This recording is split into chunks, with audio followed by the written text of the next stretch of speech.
Hi again, it's me, Cinnamon. I'm a professional in my early 20s, and today I'm budgeting my second paycheck of October. I'm actually doing this on Wednesday, so I'm 2 days early from when this is going to hit my account. But I've decided that actually filming on Fridays, like right after the workday and right before the weekend, is a little bit of a time crunch. So Wednesday is way more convenient for me, and hopefully I'll be able to stick to filming then more regularly. Also, this week I do have some overspending that I'm having some trouble like figuring out exactly how I want to cover. I can't just like quickly cover it with my buffer category that I usually use to cover overspending. So I really wanted to film and figure that out and get that out of the way as soon as possible. So this is my paycheck for this period. And the reason why this is higher if you're watching my videos and keeping track of this stuff is because I've actually been getting some reimbursements back from work as well, and those hit my paycheck. And because they hit my paycheck, they also get taxed. So we will see that I got about $450 in reimbursements, but after tax, it's about $300. Let's start with taking out my taxes. So here I've just taken out my taxes that have been already recorded as being spent and also my medical insurance. So that is good as well. These numbers for my medical insurance and stuff will be changing next year. So I'll have to update them, but I think it's actually going to turn into me spending less.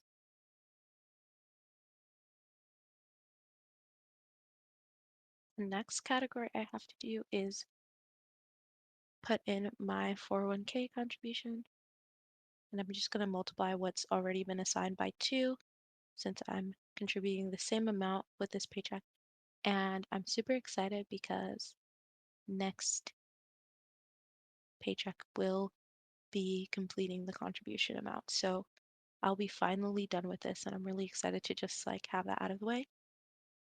So now this number, um, what's the number? I don't know how to pronounce numbers, $2,300 is going to be what's going to hit my checking account and what I'll actually be able to make decisions with. Before I work on this number, I do want to cover my overspending.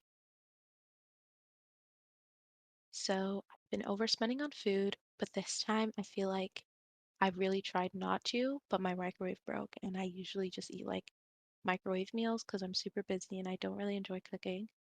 So because my microwave broke, I had to order a lot of meals.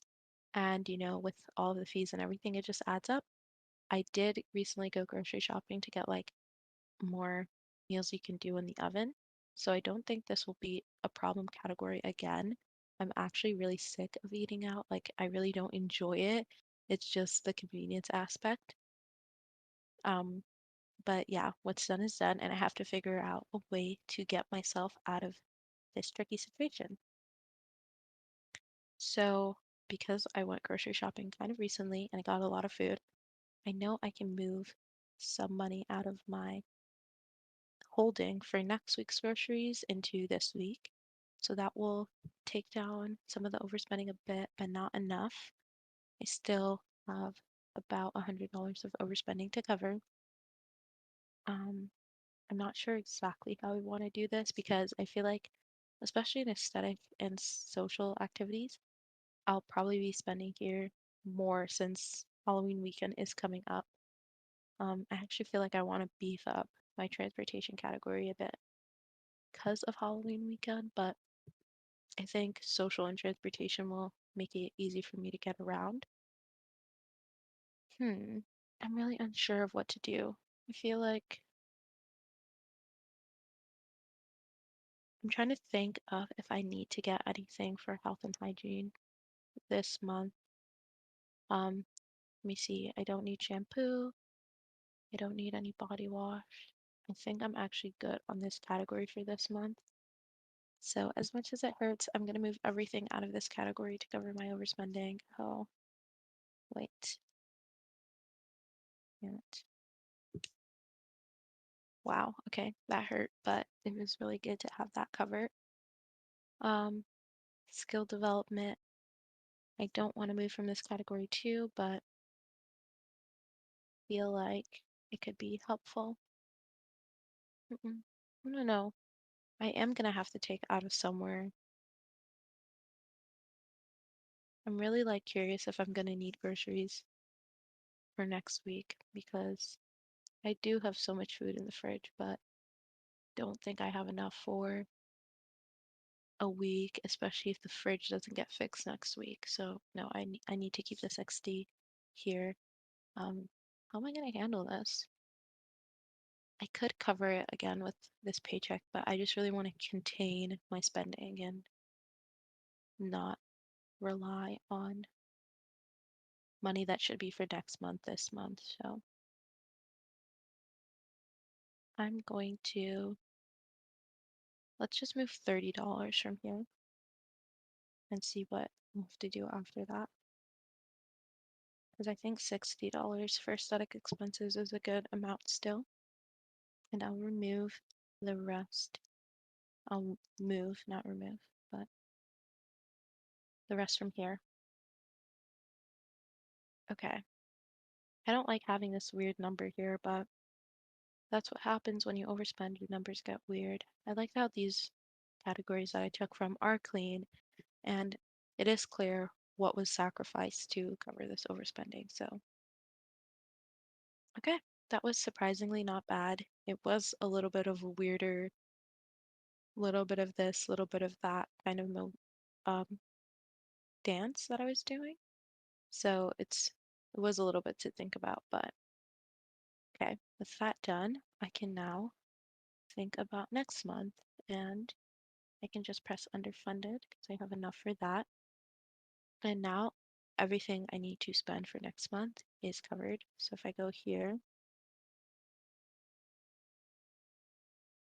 and I have just my like main categories pulled out, you can see that's enough. Oh, like why is this $30 short? So here, yeah, I'm missing 86 cents. I think it will be fine. Should probably make the number exact. Yeah, I should probably go back and make the number exact just because it's weird missing the 86 cents. Okay. Did the ynab interface change? I do not remember seeing that. Okay, I did it. 86 cents. I'm being real about the goal. Yay. So that's all done. And this, I can actually now contribute to some of my sinking funds. What I've been doing is having general sinking fund categories and then using another budget to like break down what specifically from those general sinking funds are funding more specific things I want. And I look into that second budget and then figure out what I want to contribute every month here. It's a little bit of a back and forth, and I should probably film how I decide these numbers because I sometimes forget why I assign certain numbers. But for now, I'm just gonna look at my notes and assign what I had decided I wanted to assign this month before. So I know it all came out to $720. So let's see if this works out the same. I wanted to do $10 here, 250 here, or 240 here, and that's because this is a medical category for me and I have some upcoming medical expenses, and this is just making a dent in them. It is not going to cover everything. 120 here, and I really like how high this amount is getting. I feel like I can actually treat myself to doing some beauty stuff soon. 10 here, and I think this is just to keep up with ynab. Another 10 here. And I don't know what this is for. I think it's just because there was, I don't know what this is for, honestly. I'm not assigning anything to here because it already has $30 and it doesn't even have any specific goals. $30 here, no clue again what this is for, just to build up a little bit of a sinking fund. And 300 here, and this is to help my family out. So yay, I was able to assign the 720 and I still have money left over, which comes out to a little less than I was reimbursed before taxes. So this is really just like the difference the reimbursement is making, which is really awesome. And with that, I'm going to contribute a bit more to my stretch goal. I'm curious to see what I could maybe have to do in November to keep up with both of these goals. So I know this goal will be complete in November, and then with my next paycheck, I can contribute or stay on track with this goal. But I don't believe I'll be able to meet this goal. Let's see what happens. Yeah, this would take 2 paychecks to complete. Oh, yeah, this would take 2 paychecks to complete. And this, I believe, I can complete with 1 paycheck, but that would be like no additional spending. Yeah, I'll have to see when it happens. I'm trying to like do the math in my head, but I'm still just gonna focus on stretch goal 1 for now. Like back to the right month. What do I want to do with this $61? Good to put more to my stretch goals. I'll put some more in my discretionary just because it is Halloween weekend and things might come up. I'll put 31.40 here. And then I'll put an extra $30 for my stretch goal. Okay, this worked out pretty well. I'm excited to just end this month because I really like having like a clean slate with my spending. And I don't know, this month just feels like a little bit reckless. I've spent under $3,000. It doesn't feel like that. It feels like I've spent so much money. How is this real? Oh, no, yeah, I've only spent $3,000 or under 3,000 for now, including work trips that I'm gonna get reimbursed.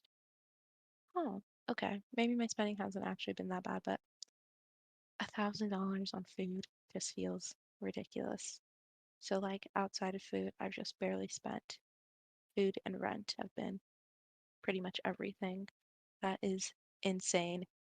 Once I get my food spending under control, I feel like I'll have so much more leeway and freedom, and I'm really excited for that. So thank you for watching, and I hope I can get this video up soon.